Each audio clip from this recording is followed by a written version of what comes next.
Orthodox ദ്രവ്യാഗ്രഹികളുടെ നട്ടലിനടിച്ച ദൈവത്തിൻ്റെ വിധി.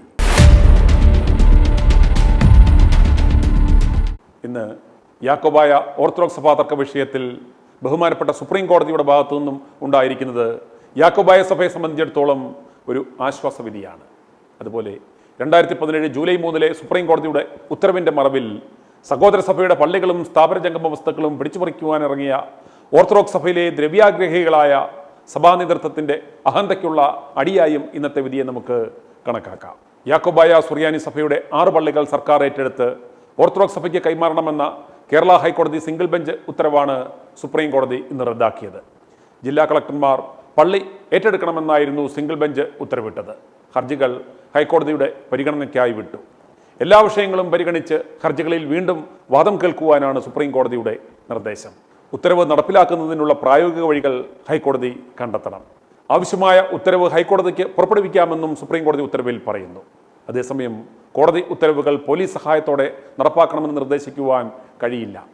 മതപരമായ വിഷയത്തിൽ ഉദ്യോഗസ്ഥരെ ഉപയോഗിച്ചുള്ള നടപടികൾ പൊതുതാൽപര്യത്തിന് നിരക്കുന്നതാണോ എന്നും ഹൈക്കോടതി ഡിവിഷൻ ബെഞ്ച് പരിശോധിക്കണമെന്നും സുപ്രീം കോടതി വ്യക്തമാക്കി.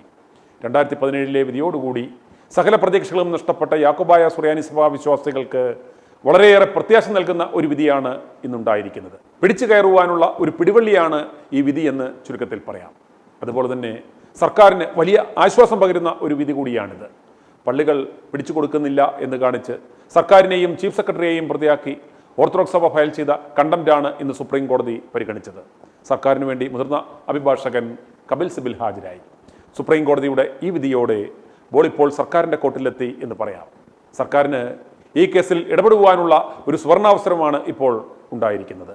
സെമിത്തേരി ബിൽ പ്രാബല്യത്തിൽ കൊണ്ടുവരുവാൻ പിണറായി സർക്കാർ കാണിച്ച ആ ആർജവം സഭാ കേസ് രമ്യമായി പരിഹരിക്കുവാൻ, ആവശ്യമെങ്കിൽ ചർച്ച് ബിൽ നടപ്പിലാക്കുവാനുള്ള ഒരു അവസരവുമാണ് സർക്കാരിന് ഇപ്പോൾ കൈവന്നിരിക്കുന്നത്. ഇനിയും ഇത്തരമൊരു അവസരം ലഭിക്കണമെന്നില്ല. അതുപോലെ യാക്കോബായ സുറിയാനി സഭയ്ക്ക് വേണ്ടി ഹാജരായ അഭിഭാഷകൻ വളരെ വാലിഡായിട്ടുള്ള ഒരു കാര്യമാണ് ബഹുമാനപ്പെട്ട സുപ്രീം കോടതിയുടെ ശ്രദ്ധയിൽപ്പെടുത്തിയത്. 2017 ജൂലൈ 3 ബഹുമാനപ്പെട്ട സുപ്രീം കോടതിയുടെ വിധി ഓർത്തഡോക്സ് സഭ ദുർവിനിയോഗം ചെയ്യുകയായിരുന്നു എന്ന യാഥാർത്ഥ്യമാണ് അദ്ദേഹം കോടതിയെ ബോധിപ്പിച്ചത്. 2017 ജൂലൈ 3 വിധിക്കാസ്പദമായ KS Varghese versus saint Peter's and saint Paul's church കേസിൽ കക്ഷികളായിരുന്നത്, ആ വിധി ബാധകമായിരുന്നത് കോലഞ്ചേരി, വരിക്കോലി, മണ്ണത്തൂർ എന്നീ 3 പള്ളികൾക്ക് മാത്രമായിരുന്നു. എന്നാൽ ഈ വിധിയുടെ മറവിൽ ഇപ്പോൾ തന്നെ യാക്കോബായ സുറിയാനി സഭയുടെ 60-ലധികം പള്ളികൾ പോലീസിനെ ഉപയോഗിച്ച് കോടതികളെ കബളിപ്പിച്ച് പിടിച്ചെടുത്തു കഴിഞ്ഞു. യാക്കോബായ സഭയെ തന്നെ മൊത്തത്തിൽ ഇല്ലായ്മ ചെയ്യുവാനുള്ള ഒരു കവർച്ചാശ്രമമാണ് ഇതെന്നായിരുന്നു അഭിഭാഷകൻ ബഹുമാനപ്പെട്ട സുപ്രീം കോടതിയെ ബോധിപ്പിച്ചത്. സർക്കാരും ബഹുമാനപ്പെട്ട കോടതികളും മനസ്സിലാക്കേണ്ടുന്ന യാഥാർത്ഥ്യം ഇതാണ്. ഈ നടപടിയിലൂടെ ഒരു പുനർചിന്തനത്തിനുള്ള സുവർണാവസരമാണ് ഇപ്പോൾ കൈവന്നിരിക്കുന്നത്.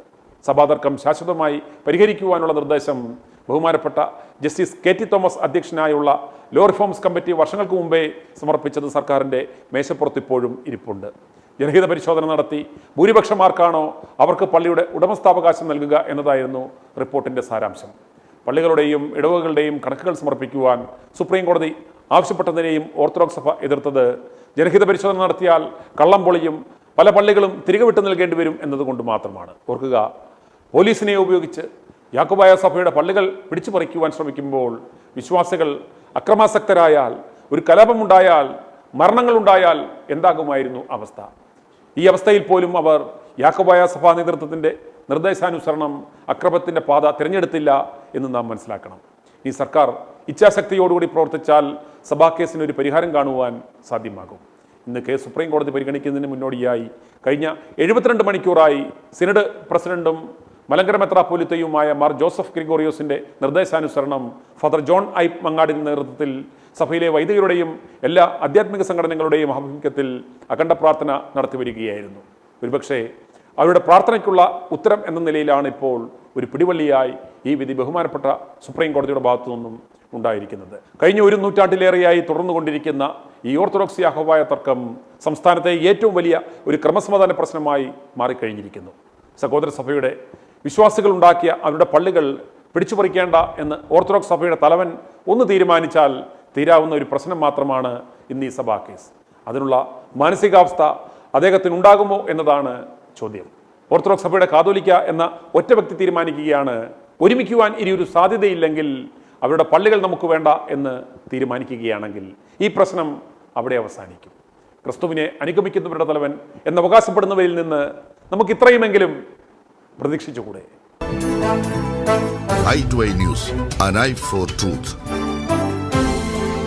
i2i News സബ്സ്ക്രൈബ് ചെയ്തിട്ടില്ലാത്തവർ ഇപ്പോൾ തന്നെ സബ്സ്ക്രൈബ് ചെയ്യുക. നോട്ടിഫിക്കേഷൻ ലഭിക്കുവാൻ ബെൽ ബട്ടണും അമർത്തുക.